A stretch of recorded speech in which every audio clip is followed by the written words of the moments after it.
Il y a ceux qui pratiquent des choses pendant la nuit pour être ce qu'il est. Chaque nuit doit aller à cimetière pour adorer, pour prier. Alors que toi tu dors tranquillement. N'enviez pas ma sœur. N'enviez pas mon frère. Soyez heureux de ce que tu as. Que tu as ou tu n'as pas, glorifiez le Seigneur. Parce que toi tu as un Dieu vrai.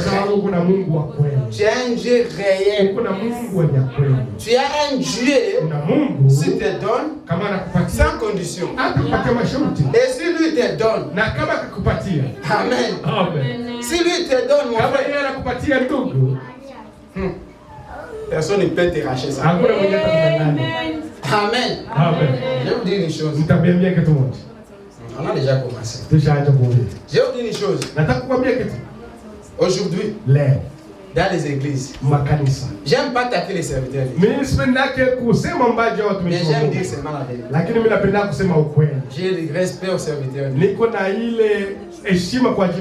y a seulement une chose aujourd'hui. Là où il y a des vrais, il y a aussi des faux. Ils marchent toujours ensemble.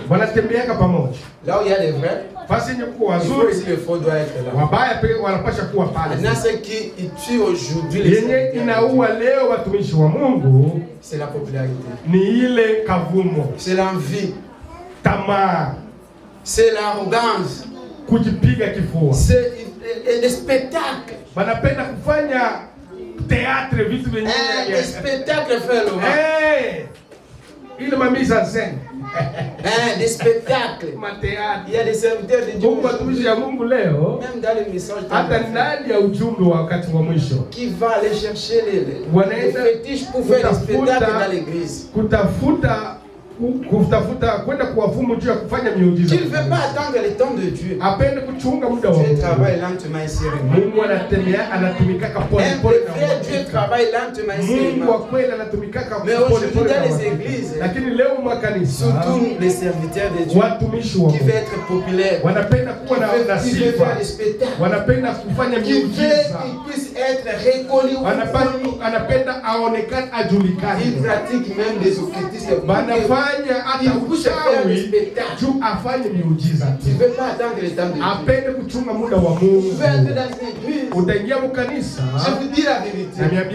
Si ici là, on voulait faire des spectacles, on voulait entrer dans ce genre des occultistes, ma soeur, on ne peut pas avoir les espaces. Parce que c'est ce que les gens aiment aujourd'hui. Les chrétiens, les gens aiment aujourd'hui les spectacles. Tu viens là, je commence à prophétiser pour toi, à te parler de choses, à dire des choses dans ta vie. À ce moment-là, tu dis, voilà, cet homme-là vraiment, comment il a connu les choses. Il cherche à avoir le spectacle. Il cherche à faire se connaître. Il ne peut pas attendre le temps de Dieu. Et tu penses que ce sont les choses qui viennent de Dieu. Ce n'est pas les choses qui viennent de Dieu.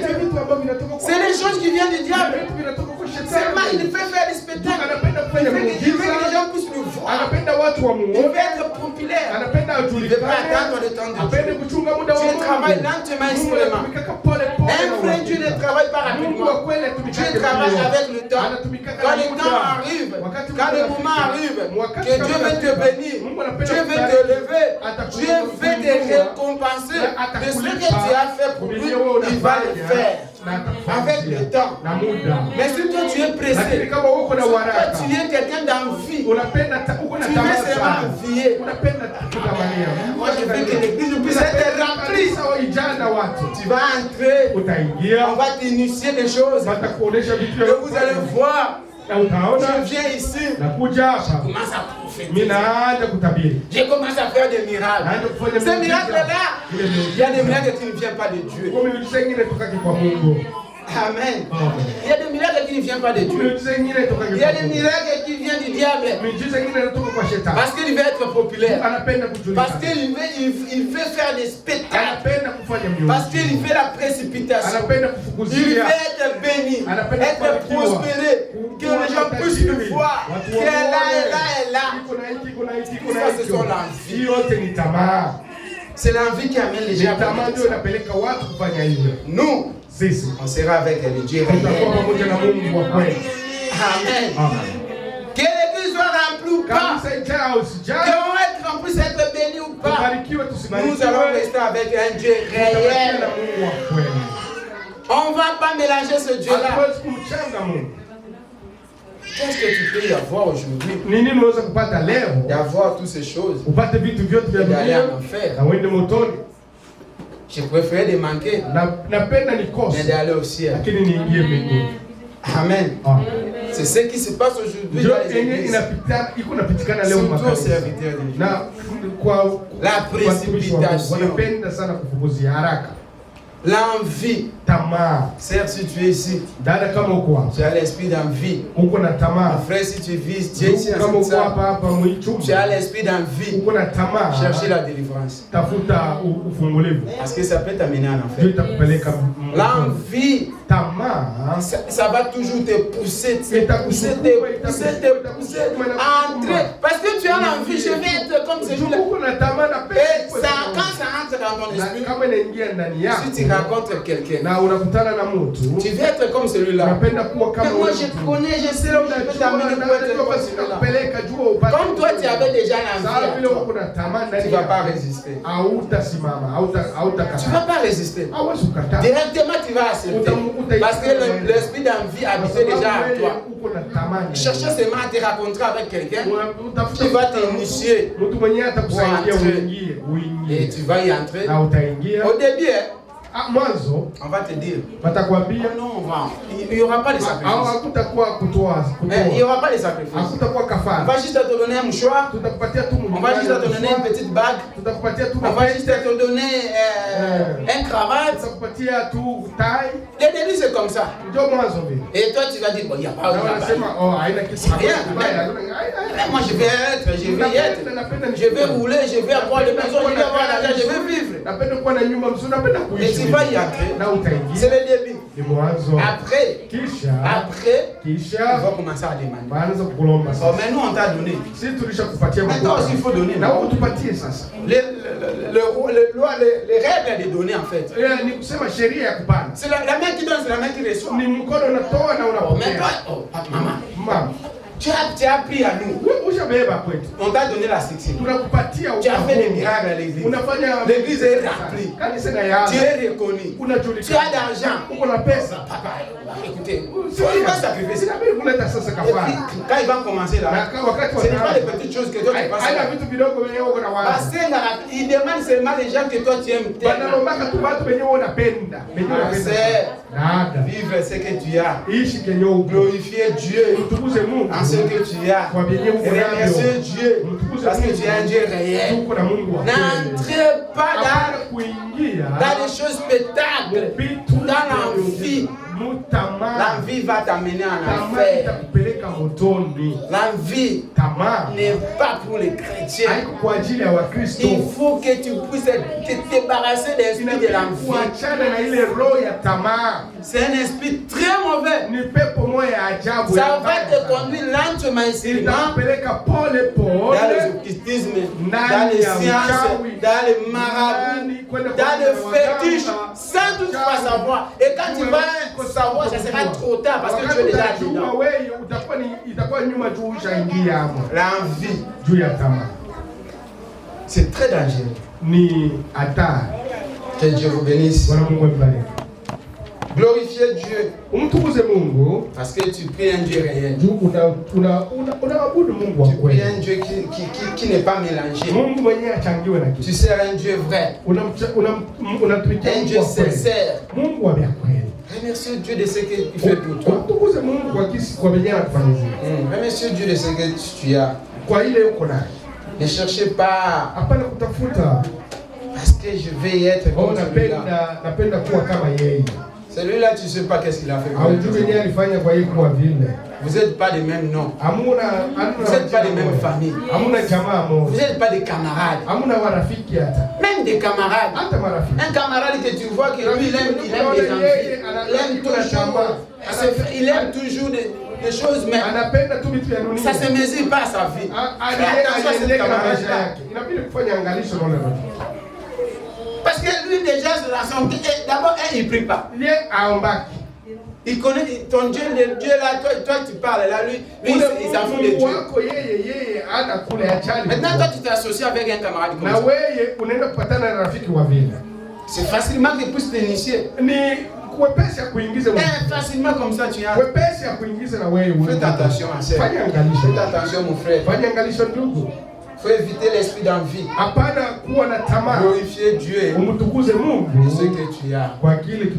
Si tu avais une promesse d'être béni sur la terre, si Dieu avait promis avant que tu sois né, tu seras célèbre, tu seras béni, tu seras prospéré, tu le seras avant que le monde puisse s'arrêter.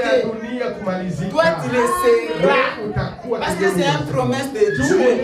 Il a promis à Abraham, tu ne vas pas mourir, tu vas voir le Fils. Abraham et ce Dieu n'était pas atteint avant qu'il puisse voir le Fils. Parce que c'était une promesse de Dieu. Tu ne manges jamais. Pourquoi être pressé? Pourquoi se comparer? Lentement et sûrement, Dieu va agir. Et s'il n'agit pas, c'est sa volonté. Dis seulement merci Seigneur. Il y a un ciel qui est réservé pour toi. Parce qu'après cette vie, il y a une autre vie qui t'attend. Et ces gens-là qui sont dans les amphis, qui aiment toujours être complets, être vraiment dans les spectacles là, après ils sont fatigués de cette vie-là. Ils commencent à retourner à confesser. Moi que vous voyez là, j'ai été initié. Il commence à confesser. Mais quand il est entré, il ne savait pas qu'il y avait une condition. Fais attention ma soeur. Fais attention mon frère. Nous allons écouter la parole. Amen. On parle de l'homme et l'image de Dieu. Aujourd'hui, je vais parler de l'homme et Dieu. Je sais que ça va scandaliser les autres. L'homme est Dieu. Et oui ma soeur, l'homme est Dieu. Tant que tu es là, tu es Dieu. Seulement que tu ne te connaisses pas. Si tu mets vraiment ce Dieu-là en pratique, tu vas voir que tu es Dieu. Si tu crées la parole de Dieu, tu es Dieu sur la terre. Tu vas me dire que je suis Dieu, mais comment je passe le moment difficile? Comment j'arrive pas? Mais je suis Dieu. Mais tu n'arrives pas parce que tu sais pas ce Dieu-là. Si tu veux que tu puisses être Dieu et que les dons de Dieu puissent se manifester en toi, confie-toi à Dieu dans la totalité. Tu vas voir ce Dieu-là se manifester dans ta vie. Amen. Tu es Dieu, ma sœur. Tenons-nous debout. C'est l'image. On va écouter la parole. Tu peux fermer ça. Là, tu peux fermer. Non, si tu peux fermer ça. Ou tu fermes ça avec ça. Parce qu'il fait déjà un peu chaud.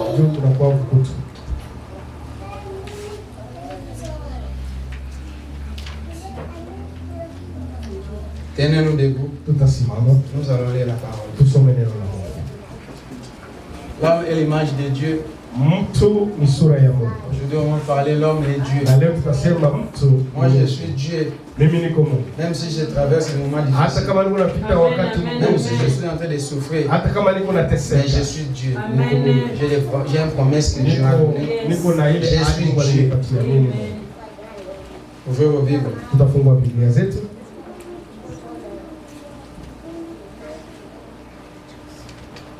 Nous allons commencer dans les livres.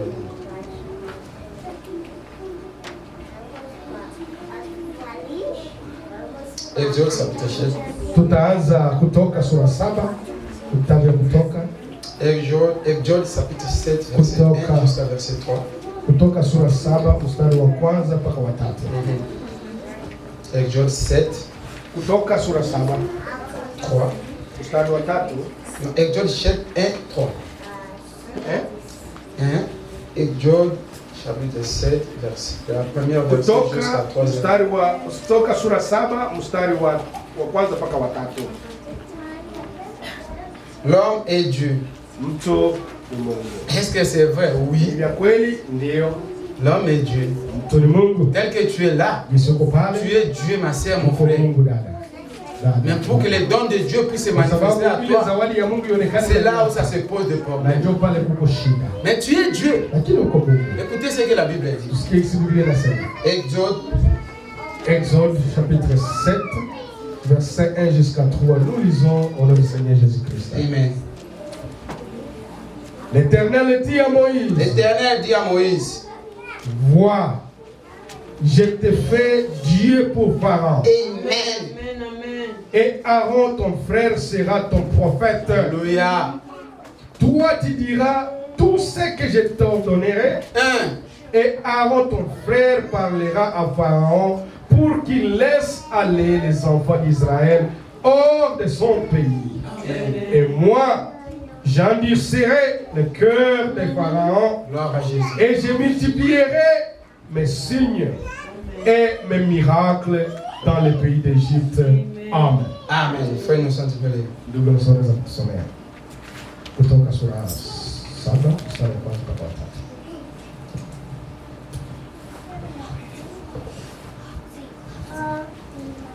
Soma katika jina la Yesu Kristo. Amen.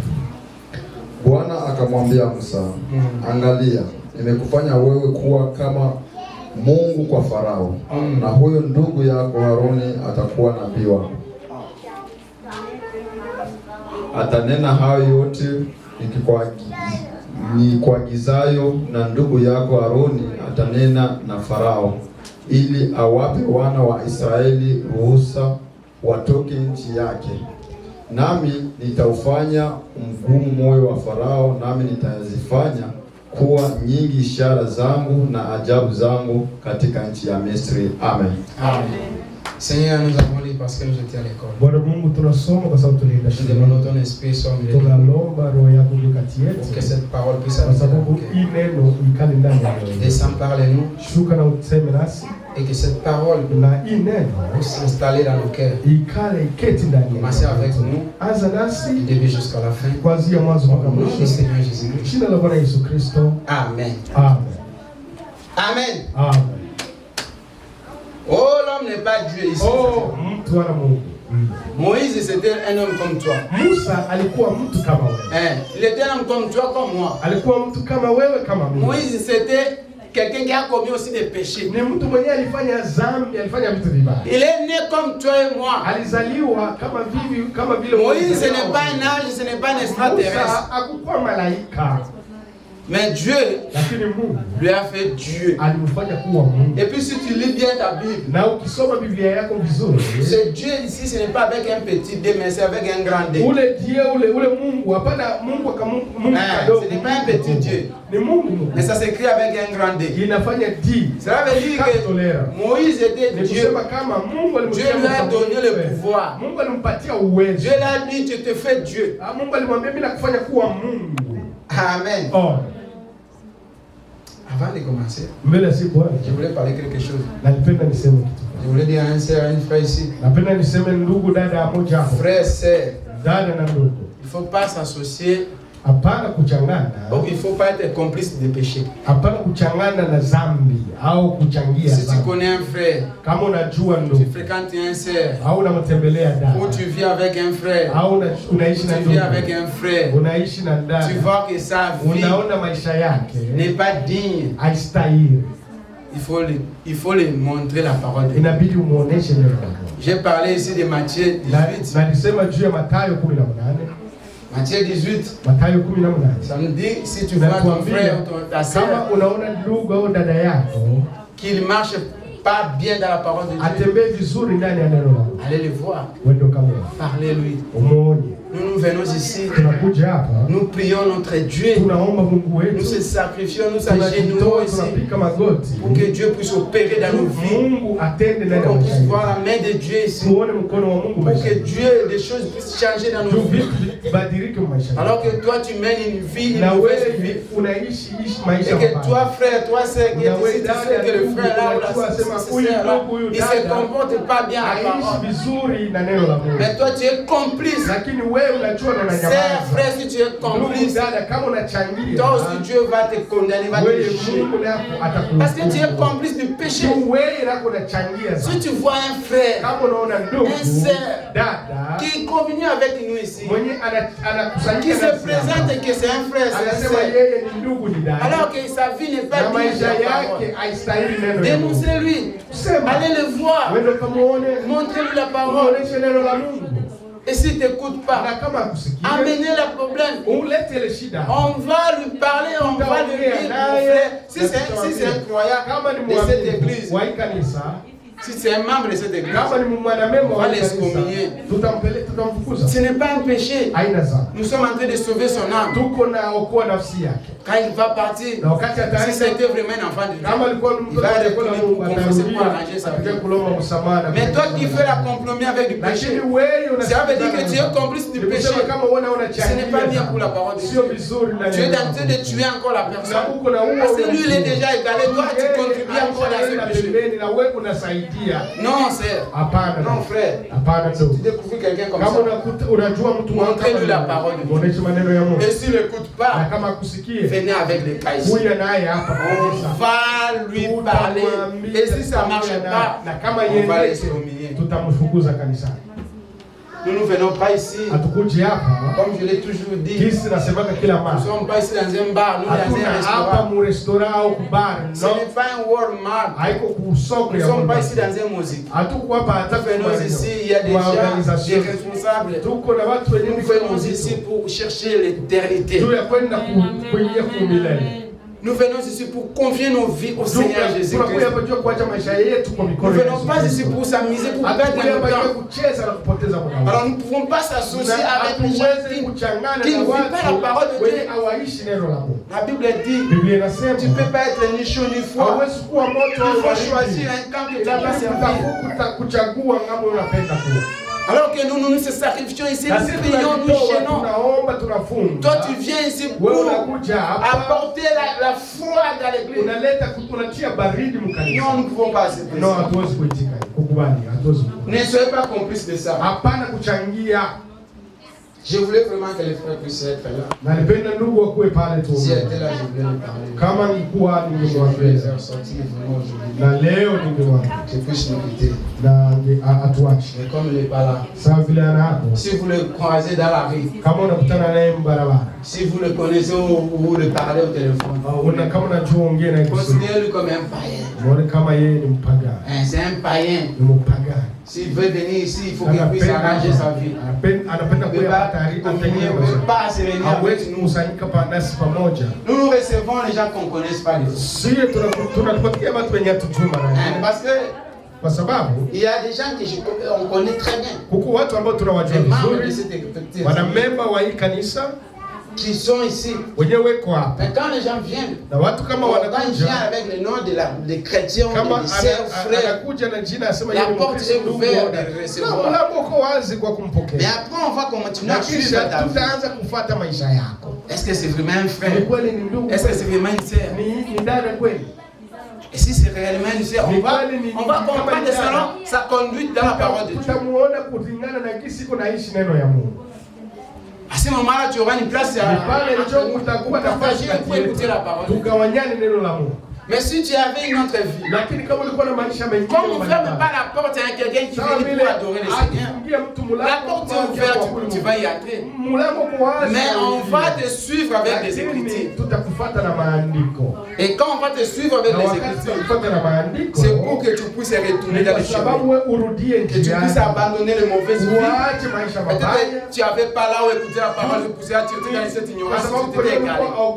Maintenant que tu as rencontré la parole, tu dois te réparer, tu dois mettre ta vie en ordre. Mais tu ne peux pas être dans l'église et continuer à vivre dans une mauvaise vie. Non. Ici, on ne vient pas ici pour faire la dictature à l'église. Si ce n'est pas un endroit pour venir faire, c'est la mission Bondumba ou bien Bondumba. Non. Si ce n'est pas l'endroit de faire ici, c'est l'endroit des enfants de Dieu. Ici, il y a des règles, il y a des principes qu'il faut suivre si tu veux avoir un mari, tu veux avoir une vie couple. Elle ne vient pas ici. Nous te croyons que tu es un frère. Quand tu es dehors, tu peux faire les vies de débauche. Et en venant ici, tu es en train de nous dribbler. Tu peux me dribbler moi, mais tu ne peux pas dribbler Dieu. Tu peux mentir à tout le monde, mais tu ne peux pas mentir ta conscience. Il y a quelque chose qu'on ne ment pas, c'est la conscience. Parce que la conscience, tu vis avec ça chaque jour de ta vie. Moi, je peux être limité, mais Dieu n'est pas limité. Un jour, Dieu va te dévoiler. Tous ceux qui connaissent frère Cédric, considérez-le comme un païen. Il n'a pas la place ici avec nous. Le frère vit dans les vies de la dictature. Il veut faire des débauches à l'église. Alors que nous se sacrifions pour la parole.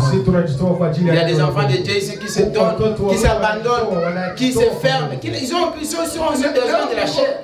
Mais c'est que je suis chrétien, je dois respecter la parole. Jusqu'à jour que je vais me marier correctement. Mais lui, on l'a accepté ici. Alors qu'il avait une double vie. Je voulais vraiment qu'il puisse être. Mais considérez-le comme un parent. Il n'a pas la place ici. Jusqu'à ce qu'il va arranger sa vie. Il va être avec nous un jour. Il doit venir arranger sa vie. Ce n'est pas un musique ici. C'est la maison de Dieu. Il y a des enfants de Dieu qui viennent passer. Amen.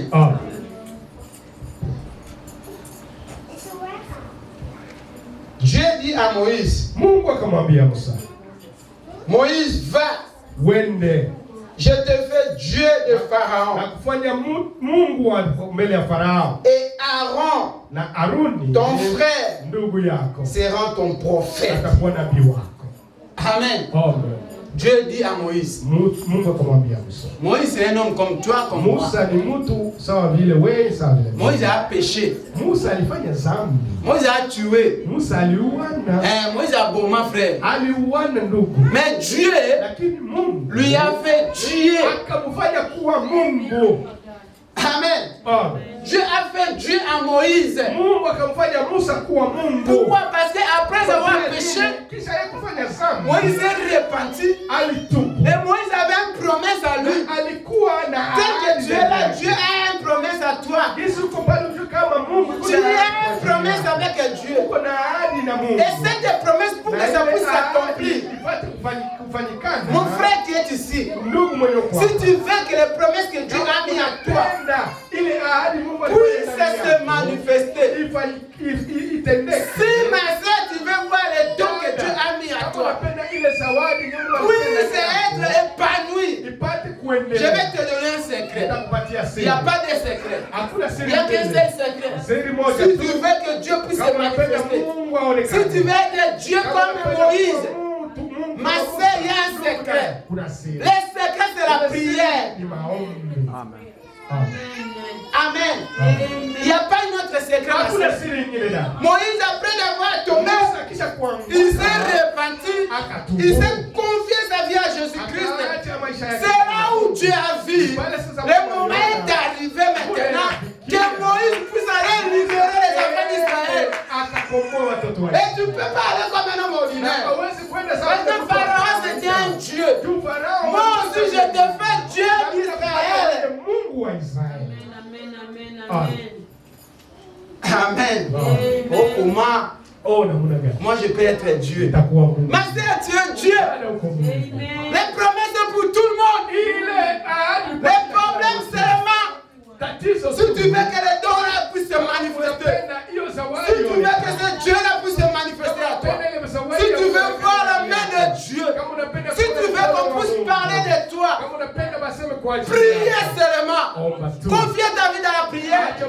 Tu es Dieu. Et comme Dieu ne faillit jamais, il va se manifester. Dieu a dit à Moïse, je te fais le Dieu d'Israël. Et Aaron, ton frère, sera ton prophète. Aaron, ton frère, sera ton prophète. Cela veut dire que quand Moïse marchait, c'était pas l'homme, mais c'était Dieu qui marchait. Quand tu vas au travail, tu n'es pas toi, mais tu es Dieu. C'est Dieu qui marche à toi, parce que celui qui habite à toi, c'est le Dieu créateur. Quand Moïse était sur la terre, ce n'était pas Moïse, mais c'était Moïse, Dieu qui marchait à Moïse. Et à chaque temps, quand l'épreuve vient, Moïse sait que je suis Dieu. Je n'ai pas besoin de crier. Moïse devant la mer rouge, il se sent limité. Maintenant, qu'est-ce que je dois faire? Mais moi, je suis Dieu. Qu'est-ce que je peux faire pour séparer cette eau? Oh, il s'est souvenu. Je suis Dieu, non? Mais j'ai un bateau du roi. Quand il a frappé, de les séparer. Ce n'est pas un homme qui peut faire ça. C'est Dieu lui-même qui peut faire ça. Alors que Moïse était Dieu, c'est la raison pour laquelle les rois étaient séparés dans la parole. Dès lors, c'est séparé dans la parole. Parce que Moïse, ce n'était pas un homme ordinaire, mais c'était Dieu. C'est la même chose avec toi, ma soeur. C'est la même chose avec toi, mon frère. Si tu veux que les dons de Dieu puissent se manifester à toi, il n'y a qu'un seul secret. Agenouille-toi, cherche Dieu d'une manière ou d'une autre. Tout le don que tu as, ça va apparaître, ma soeur. Tu as des dons. Tu as des prophéties. Tu peux parler en langue. Tu peux voir les visions. Tu peux t'interpréter les songes. Tu es Dieu, ma soeur, mon frère. Mais donnez seulement ta vie dans la prière. Si tu donnes ta vie dans la prière, tu vas être Dieu sur la terre. Quand tu pars au travail, ce n'est pas un homme qui va au travail, mais c'est un Dieu qui va au travail. Quand tu vas à l'hôpital, ce n'est pas un homme qui va à l'hôpital, mais c'est Dieu qui va à l'hôpital. Celui qui habite à toi, c'est Dieu créateur. Amen. Il t'a donné une promesse. Tout est possible. Amen, Moïse a écrit à la parole de Dieu. Moïse a posé la question à Dieu. Comment je peux faire pour aller libérer ces enfants? Dieu a dit à Moïse, je serai avec toi. Tes paroles seront mes paroles. Ma soeur, dès que tu es là, mon frère, tes paroles, c'est les paroles de Dieu. Si seulement tu mets ta vie dans la prière, tu ne seras pas un homme normal, mais tu seras un homme extraterrestre. Parce que Dieu va habiter à toi. Et tout ce que tu vas parler aura le fait. Parce que tu es Dieu. Oh, moi je suis Dieu, tu me dis frère, je suis frère, tu dis que je suis Dieu. Mais comment je peux traverser les moments difficiles? Mais Moïse a traversé les moments difficiles. Jésus-Christ est sur la terre. Quand il voulait mourir, Jésus savait que demain, ça sera la fin pour moi. Jésus a senti la douleur. Mais il est allé pleurer. Il a passé les moments difficiles. Mais c'était Dieu sur la terre. Mais il avait la souffrance à lui. Cela ne l'a pas empêché d'être Dieu. Il était toujours Dieu. Même devant la souffrance, Jésus-Christ était toujours Dieu. Ne te sous-estime pas. Pourquoi je vais être Dieu alors que je passe dans la souffrance, je passe dans la misère, je m'aime ceci. Il y a des choses qui ne marchent pas. Jésus-Christ aussi avait des choses qui ne marchaient pas. Mais cela ne l'a pas empêché de demeurer toujours Dieu jusqu'à la fin de sa vie sur cette terre. Il est né Dieu, il est mort Dieu. Dès que tu es là, tu as les dons, tu es Dieu, mais ça se manifeste pas parce que ta vie n'est pas correcte. Le jour où ta vie sera correcte, le jour où tu vas donner ta vie en Jésus, le jour où tu vas prier, le jour où tu vas s'agenouiller correctement, le jour où tu vas marcher en suivant les pas, les étapes de la parole de Dieu, ma sœur, c'est le jour où tu seras Dieu. Partout où tu vas passer, les gens vont commencer à voir. Celui-ci, ce n'est pas un homme normal, c'est un Dieu. Tu es Dieu, ma sœur. Écoutez la parole de Dieu.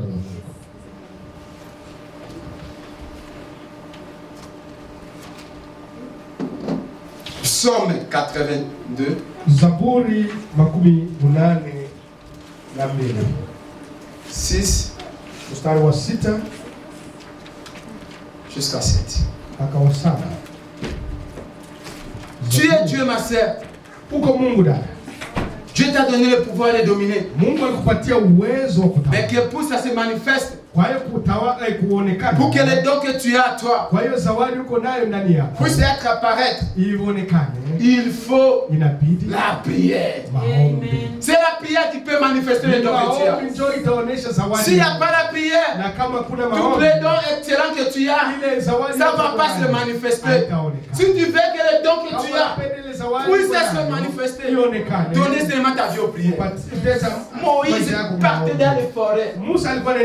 Il s'éloignait du monde pour aller chercher la face de Dieu. C'est pour cela Dieu l'a donné les dons excellents.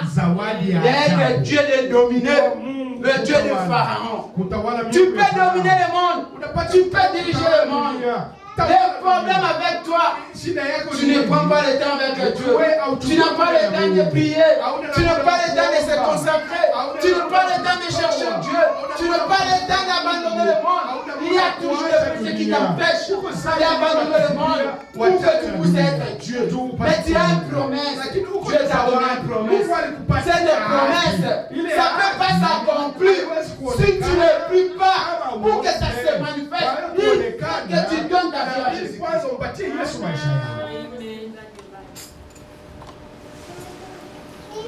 Psaume Zaburi 82.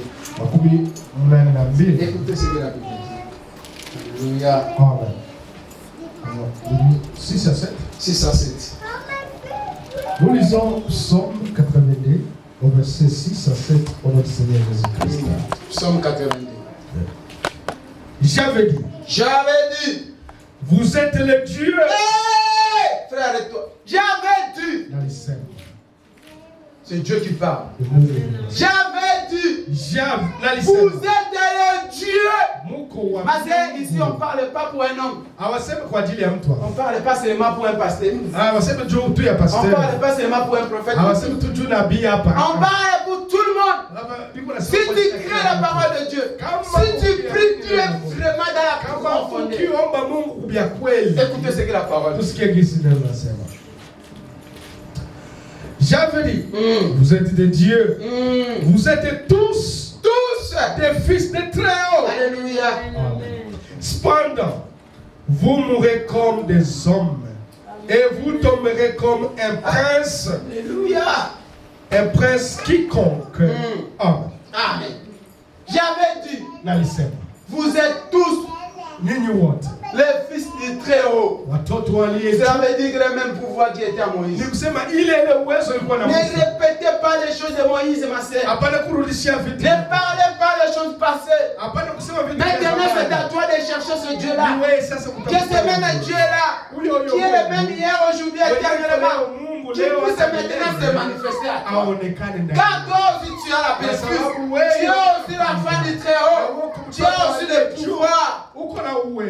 Mais pourquoi la maladie te souffre toujours? Pourquoi les problèmes n'arrêtent pas de te débarrasser? Pourquoi les difficultés toujours? C'est parce que tu ne cherches pas Dieu à la profondeur. Si tu cherches Dieu dans la profondeur, ma sœur, tu dois avoir ce Dieu-là dans ta vie. Il est là. C'est seulement toi de donner sa vie Donner seulement ta vie en Jésus. Et prier dans la sincérité. Tu ne peux pas voir la main de Dieu dans ta vie si tu ne pries pas dans la sincérité.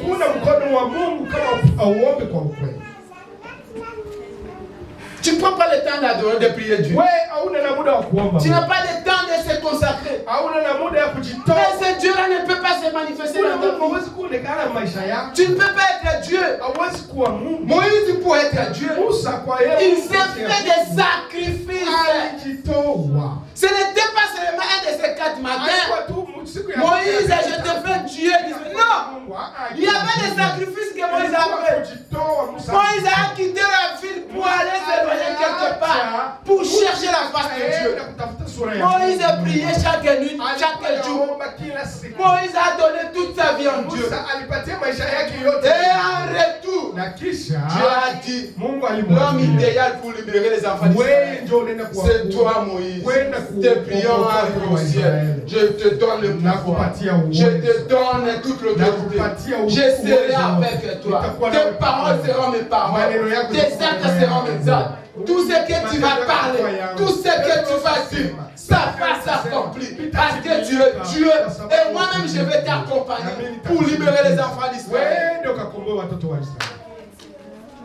Ce n'était pas seulement comme ça. Et que Moïse vient, on donne le pouvoir. Non, il y avait des sacrifices. Ma soeur, mon frère, Dieu regarde seulement ton cœur. Dieu regarde seulement ta volonté. Dieu regarde comment tu te sacrifies, comment tu pries, comment tu marches avec la parole de Dieu. C'est ce que Dieu regarde. Et quand Dieu voit la sincérité à toi, Dieu viendra habiter dans ton cœur. Tu seras Dieu sur la terre. Mais s'il n'y a pas la sincérité, tu as un pied gauche, tu as un pied droit. C'est difficile que tu puisses être Dieu. C'est difficile d'être Dieu. Nous sommes des dieux sur la terre. Mais que cette promesse s'accomplisse, ça demande des sacrifices. Des sacrifices dans les prières. Des sacrifices dans les consagrations. Des sacrifices dans la sincérité. Car je suis hérité. Car je suis Dieu. J'ai une promesse que Dieu m'a donnée. Dieu a dit que tout ce que je veux parler, tout ce que je veux faire, il sera avec moi. Comme il était avec moi. C'est le même Dieu là. Il est Hébreux 13 et 8. Le même hier, aujourd'hui, éternellement. Il n'a jamais changé. Il est omnipotent, omniprésent. Pourquoi nous ne voyons pas les manifestations de Dieu dans nos vies? L'apôtre Paul dit, Christ en nous. Christ en nous, c'est l'espérance de la gloire. Christ en nous, l'espérance de la gloire. Aujourd'hui, moi je vais retirer l'espérance de la gloire. Parce que espérer, tu n'as pas encore le téléphone. J'espère que frère Ignosa puisse me donner le téléphone. Mais moi j'ai déjà Dieu en moi. Je n'ai pas dans l'espérance, mais j'ai l'assurance de la gloire. Car j'ai Christ en moi. Christ en moi, c'est l'assurance. Car je suis rassuré que je suis Dieu sur la terre. Il n'y a aucun esprit qui peut se mettre devant moi. Ni la maladie, ni la souffrance, ni la pauvreté. Tout ça, ce sont les étapes. Mais moi, je suis rassuré. Christ en moi, ce n'est pas l'espérance, mais Christ en moi, c'est l'assurance. Je suis rassuré que je suis Dieu. Et tout ce que je vais demander, ça va s'accomplir. Peu importe le temps que ça peut prendre, ça va s'accomplir. Parce que j'ai l'assurance. C'est vrai. Est-ce que tu as l'assurance ou tu as l'espoir? Moi, je ne suis pas dans l'espoir. L'espérance, ça ne m'appartient pas. L'espérance appartient à votre Paul. Mais moi, j'ai l'assurance. Parce que je suis Jésus avec moi. J'ai Dieu avec moi. J'ai l'assurance de la gloire. Quand Dieu habite avec moi, il marche avec moi. Je lui prie, je l'adore. Il va agir. Peu importe le temps que ça peut prendre, mais Dieu va agir. Parce que je suis Dieu. Il a dit à Moïse, ne crains rien. N'aie pas peur de Pharaon. Je serai avec toi. Quel est Pharaon maintenant? Ce sont les problèmes que tu traverses. Ce sont les maladies que tu as. Ce sont les épreuves que tu as. Ce sont tous ceux qui te tourmentent. Ce sont ton Pharaon. Mais Dieu t'a dit déjà que ne crains pas Moïse. Je serai avec toi. Pourquoi tu as peur de Pharaon? Pourquoi tu as peur des maladies? Pourquoi tu as peur des problèmes? Les problèmes que tu as, c'est le Pharaon que tu as. Mais toi, tu as Christ. Toi, tu es déjà Dieu. Dieu t'a donné la pouvoir. Pourquoi tu as peur de Pharaon? Pourquoi tu as peur de la maladie? Pourquoi tu as peur de la souffrance? Pourquoi tu as peur des épreuves? C'est parce que tu ne pries pas. Amen. Si tu pries, tu auras peur de nuire. Tu n'auras pas peur de la maladie. Tu n'auras pas peur de la mort. Tu n'auras pas peur de la souffrance. Parce que tu es un Dieu. Tu es Dieu. Tu es un Dieu et tu es Dieu toi-même. Le Pharaon n'aura pas le feu devant toi. Moïse il est revenu. Quand Pharaon a vu Moïse, il commence à dire à Moïse, Moïse, toi là, tu veux te mesurer à moi. Moïse avait déjà l'assurance. Moïse n'avait pas l'espoir. Moïse avait l'assurance que comme je suis là, alléluia, comme je suis là, Pharaon, tu ne sais pas qui je suis. Tu ne sais pas la personne que je suis. Tu ne sais pas ce qu'il y a à moi. Moïse avait l'assurance. N'aie pas l'espoir. Mais aie l'assurance, ma soeur. Aujourd'hui, je vais te donner l'assurance. Enlevez l'espoir. Enlevez l'espérance. Enlevez d'attendre. Mais maintenant, aie l'assurance. Moïse, devant Pharaon, avait l'assurance que tel que je suis là, ce n'est pas moi Moïse, ce n'est pas moi l'homme Moïse, mais c'est Dieu qui est avec moi. Donc devant toi Pharaon, tu penses que je suis moi, mais moi j'ai l'assurance que j'ai Dieu à moi. Quand je veux parler, toi Pharaon, avec toutes tes épreuves, avec tout ce que tu peux avoir, avec ton Dieu, ton petit Dieu que tu as, je vais t'engloutir. Et c'est ce qui était arrivé. C'est ce qui était arrivé. Parce que Moïse, il avait l'assurance. Il faut passer à l'espérance, à l'assurance. Moïse avait l'espérance quand il était encore dans les forêts. Mais quand il était devant Pharaon, il n'était pas dans l'espérance. Il était dans l'assurance. Est-ce que toi tu as l'assurance, ma soeur? Est-ce que toi tu as l'assurance, mon frère? Ou toi tu es toujours dans l'espérance? Tu espères. Tu es toujours en train d'espérer. Il faut traverser à l'espérance, avoir l'assurance. Quand tu as l'assurance, tu n'auras pas peur de quelque chose. Parce que tu es rassuré. Quelqu'un qui conduit la voiture avec l'assurance, il sait que s'il est quand même un accident, ce n'est pas un problème. Parce que je suis rassuré. Si tu n'as pas l'assurance de la voiture, tu as peur de faire l'accident. Parce que tu n'es pas rassuré. Mais celui qui est rassuré, même si les problèmes, il peut faire l'accident, il n'a pas peur. Parce qu'il sait que je suis rassuré. L'assurance est là, va me protéger. Est-ce que toi tu as l'assurance ou toi tu as l'espérance? Passer à l'espérance, avoir l'assurance. Si tu as l'assurance, peu importe les tempêtes et les vents qui peuvent venir, peu importe l'accident que tu peux rencontrer dans le chemin. Mais comme tu es rassuré, tu as l'assurance à toi. Christ à moi, c'est l'assurance de la vie éternelle.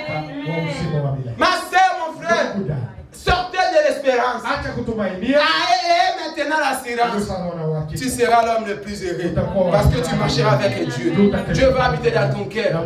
Quand tu marches, Dieu est fier de toi parce que tu es le roi des rois. Tu es le Seigneur des seigneurs. Tu es Dieu tel que tu es là. Tu n'es pas un homme normal, mais tu es Dieu parce que Dieu habite à toi. Celui qui habite à toi, il est plus que ce qui est dans ce monde.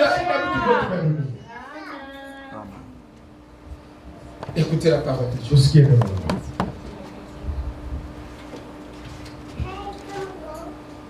Ouvrez la Bible. Isaïe 60. Premier verset.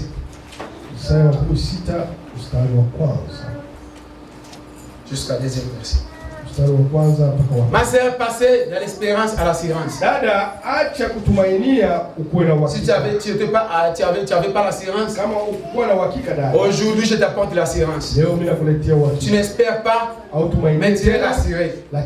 Et celui qui est rassuré n'a pas peur de faire un accident. Parce qu'il sait que je suis protégé quelque part. Peu importe le problème qui peut venir, peu importe la souffrance qui peut venir, peu importe le manquement que tu peux avoir, peu importe tout ce qui peut venir devant toi, tu as l'assurance. L'assurance, c'est le Seigneur Jésus-Christ. Et toi-même, tel que tu es là, si tu donnes ta vie en Jésus, si tu pries réellement, tu es Dieu sur la terre. Tu as une promesse d'être Dieu sur la terre, de dominer sur la terre. Si tu ne domines pas, c'est parce que tu ne donnes pas ta vie au Seigneur Jésus-Christ. C'est parce que tu ne pries pas. Mais si tu pries, ma sœur, tu es Dieu sur la terre. Écoutez la parole de Dieu.